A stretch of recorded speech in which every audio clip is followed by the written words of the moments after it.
नमस्कार साथियों, YouTube channel पे आप सभी का स्वागत है। साथियों, आज हम पढ़ेंगे मिडेवल हिस्ट्री यानी मध्यकालीन इतिहास से रिलेटेड इम्पोर्टेंट क्वेश्चन। आइए देखते हैं पहला क्वेश्चन। क्वेश्चन है, किस मुगल शासक को का 2 बार राज्य अभिषेक हुआ? क्या पूछा गया? कौन सा ऐसा मुस्लिम शासक था जिसका राज्य अभिषेक कितने बार हुआ था? 2 बार हुआ था। तो इस क्वेश्चन का राइट आंसर रहेगा औरंगजेब। तो औरंगजेब का जो राज्य अभिषेक हुआ था वो 2 बार हुआ था। आइए अगला क्वेश्चन देखते हैं। जीटी रोड जीटी रोड निम्न में से किन शहरों को जोड़ती है? जीटी रोड जो बनवाई गई थी शेरशाह सूरी के द्वारा, वो किन 2 शहरों को जोड़ने का कार्य करती है? तो याद रखेंगे, कोलकाता व अमृतसर। हम ये 2 शहरों को जोड़ती है जीटी रोड। 1526 ईस्वी में पानीपत की प्रथम लड़ाई में बाबर से कौन पराजित हुआ था? पानीपत का जो पहला युद्ध हुआ था 1526 में, उसमें किसमें बाबर और उसके साथ में जो सेना, उसके साथ में जो राजा हुआ था, किसको पराजित किया था ये पूछा गया। तो इब्राहिम लोदी के साथ युद्ध हुआ था, बाबर और इब्राहिम लोदी के बीच, जिसमें बाबर की जीत हो गई थी और इब्राहिम लोदी हार गए थे। इसमें ये 1526 में युद्ध हुआ था। क्वेश्चन देखते हैं अगला। नेक्स्ट क्वेश्चन क्या रहेगा? हल्दी घाटी का युद्ध कब हुआ, लड़ा गया, ये पूछा गया। कब युद्ध हुआ था हल्दी घाटी का? तो याद रखेंगे, इंपॉर्टेंट क्वेश्चन है, 1576 में यानी 1576 में ये हुआ था। फैजी किसके दरबार में रहा? फैजी नाम का जो व्यक्ति था वो किसके दरबार में रहा? तो याद रखेंगे, अकबर के दरबार में रहा था। किसके शासनकाल में मलिक मोहम्मद जायसी ने पद्मावत की रचना की? एक जो मलिक मोहम्मद जायसी लेखक थे, उनकी एक रचना थी पद्मावत, वो किसके शासनकाल में की गई? तो ये की गई थी शेरशाह के शासनकाल में। आइए अगला क्वेश्चन देखते हैं क्या रहेगा। क्वेश्चन है, किसने चौसा की लड़ाई में हुमायूं को पराजित किया था? किसमें चौसा की जब लड़ाई हुई थी हुमायूं के साथ में, तो किसने पराजित किया था हुमायूं को? तो याद रखेंगे, शेरशाह ने पराजित किया था। हुमायूं और शेरशाह के बीच में हुई थी, जिसमें शेरशाह विजयी रहे थे और हुमायूं पराजित हो गए थे चौसा के युद्ध में। क्वेश्चन नेक्स्ट देखते हैं। हुमायूं का मकबरा कहाँ स्थित है? हुमायूं का मकबरा याद रखेंगे, तो दिल्ली में स्थित है हुमायूं का मकबरा। क्वेश्चन देखते हैं। क्वेश्चन है, पटना को प्रांतीय राजधानी बनाया था? पटना जो इस समय वर्तमान में बिहार में जो पड़ता है, उसका राजधानी किसने बनाया था? याद रखेंगे, शेरशाह ने पटना अपने राज्य की राजधानी बनाई थी। जहांगीर के दरबार में पक्षियों का चित्रकार कौन था? जो पक्षियों का क्या बनाता था? बर्ड्स यानी पक्षियों का चित्रकार बनाता था, तो वो था मंसूर। याद रखेंगे, मंसूर जो था वो पक्षियों का चित्र बनाता था। जहांगीर के कार्यकाल में चित्रकला जो है चर्मोत्सव बहुत ज़्यादा वहाँ पर विकसित हुई थी, बहुत ज़्यादा फेमस हुई थी, और इसको चर्म तक ले जाने का कार्य किया था जहांगीर के कार्यकाल में। और याद रखेंगे, वास्तुकला जो है वो शाहजहाँ के कार्यकाल में बहुत विकसित हुई थी। और याद रखिए, ये जो है चित्रकला जो है वो जहांगीर के काल में सबसे ज़्यादा विकसित हुई थी। क्वेश्चन है, मुमताज महल का असली नाम क्या था? यह पूछा गया था बानो बेगम। बानो बेगम जो है, बानो बेगम उनका असली नाम था किनका? मुमताज महल का। इन्हीं के नाम पर ताजमहल बनाया गया था यादगार में।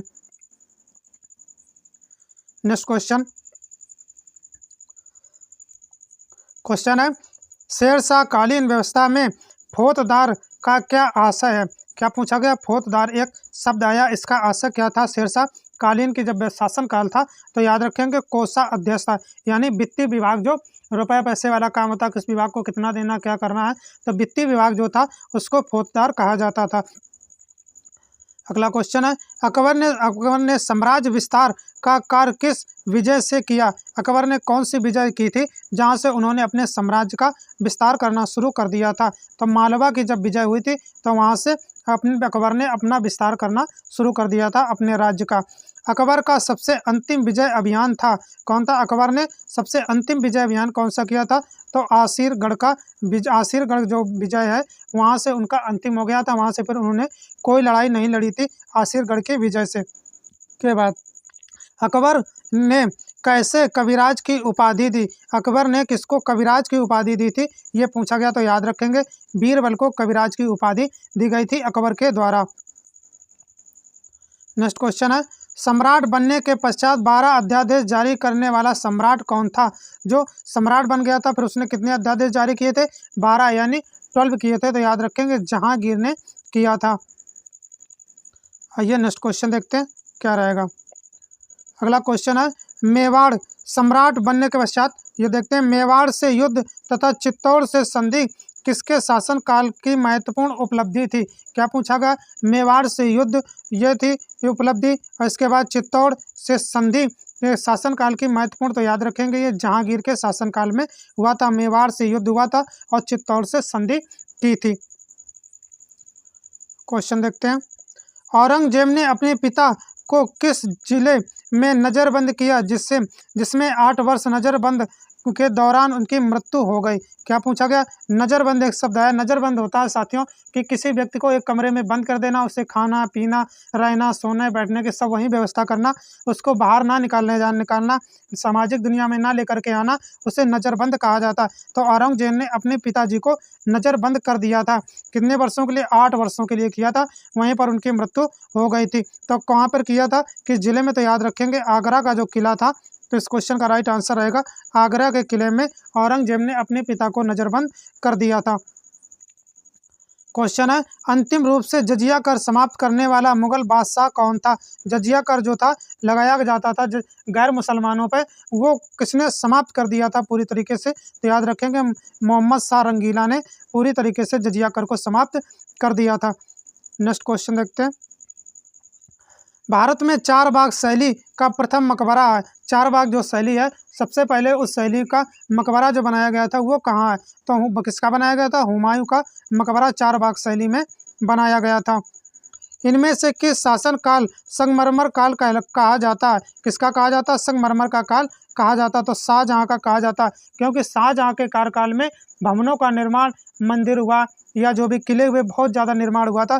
यानी वास्तुकला जो उनके चरमोत्कर्ष पर थी, वास्तुकला जो सबसे ज़्यादा इन्हीं के शासनकाल में विकास हुआ था, बहुत ही ज़्यादा इसको विकसित किया गया था, विकसित हुई थी। आइए अगला क्वेश्चन देखते हैं, राजपूतानों के राज्यों में से किस अकबर की संप्रभुता स्वीकार नहीं की?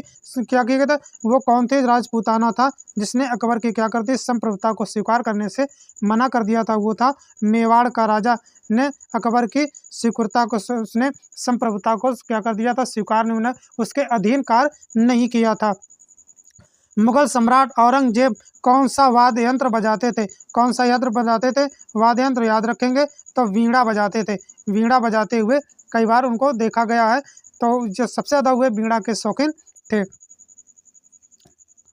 क्वेश्चन है, जहांगीर कहाँ दफनाया गया? जब जहांगीर की मृत्यु हो गई थी तो उनका शरीर जो अंतिम संस्कार कहाँ किया गया था? तो लाहौर में किया गया था। लाहौर इस समय कहाँ पर है? तो पाकिस्तान में पड़ता है। क्वेश्चन है, प्रसिद्ध जैन आचार्य, क्या पूछा गया? प्रसिद्ध जैन आचार्य कौन थे जिन्हें अकबर ने बहुत सम्मानित किया था? अकबर कम पढ़े लिखे थे मगर विद्वानों का बहुत ज़्यादा सम्मान करते थे, तो जैन जो आचार्य थे उनका बहुत ज़्यादा सम्मान किया था। वे थे हरिविजय सूरी। याद रखेंगे हरिविजय सूरी को इन्होंने बहुत ज़्यादा सम्मान किया था, और किससे? जैन धर्म से रिलेटेड थे, यानी संबंधित थे। अगला क्वेश्चन है, लंदन में ब्रिटिश ईस्ट इंडिया कंपनी के गठन के समय भारत में मुगल सम्राट कौन था? ये पूछा गया। जब भारत में 1600 में ईस्ट इंडिया कंपनी आई है तो उस समय भारत में शासन किसका था? तो याद रखेंगे अकबर का शासन था। शाहजहाँ के शासनकाल में कौन यूरोपीय यात्रा भारत आया? कौन सा यूरोपीय, जो यूरोप के रहने वाले थे, यूरोपियन लोग भारत में आ रहे थे, तो किसके? शाहजहाँ के शासनकाल में कौन आया था? तो याद रखेंगे पीटर मुंडी। पीटर मुंडी जो है वो शाहजहाँ के शासनकाल में भारत घूमने के लिए, भ्रमण करने के लिए आए थे। चलो क्वेश्चन देखते हैं। क्वेश्चन है, मराठों ने सर्वप्रथम किसके अधीन कार्य कर प्रशासनिक अनुभव प्राप्त किया? क्या पूछा? मराठों ने सर्वप्रथम किसके अधीन जो कार्य किया था, उसके अधीन कार्य करने से उनको क्या मिला था? प्रशासनिक अनुभव सबसे ज़्यादा प्राप्त हुआ था। तो याद रखेंगे देवगिरी के यादव के अधीन जब इन्होंने कार्य किया था तो इनको वहाँ से बहुत ज़्यादा शासन करने का अनुभव, प्रशासन कैसे चलाया जाता है, शासन कैसे चलाया जाता है, वहाँ से बहुत ज़्यादा अनुभव प्राप्त हुआ था। तो ये देवगिरी के यादव के अधीन कार्य जब किया था।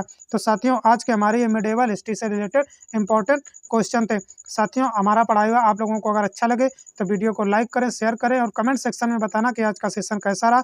चैनल को सब्सक्राइब कर लें जिससे कोई भी नोटिफिकेशन आएगी तो आप तक पहले पहुंचेगी। तो साथियों अपना अमूल्य समय निकालकर हमारे चैनल पर जुड़ने के लिए, हमारा वीडियो देखने के लिए बहुत बहुत धन्यवाद। Thanks for watching this video.